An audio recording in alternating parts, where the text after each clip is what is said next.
জামাই বাবু, আপনি কি করছেন? ভালোবাসি। আরে দিদি দেখে নিবে, চান আপনি? আরে তোমার দিদি দেখবে না, তোমার দিদি তো বাড়িতে নেই, আর সেই সুযোগটাই আমি কাজে লাগাচ্ছি। এসব ঠিক না জামাই বাবু।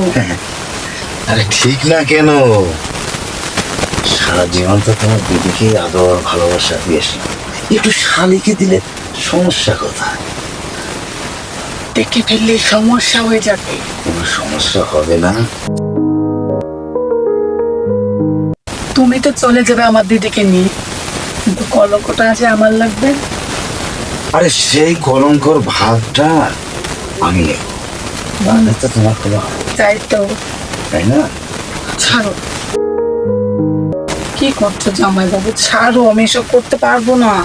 আরে শোনো, কি খালি কেমন কেমন করছো কেন? শালি দুলা ভাই, এদের মধ্যে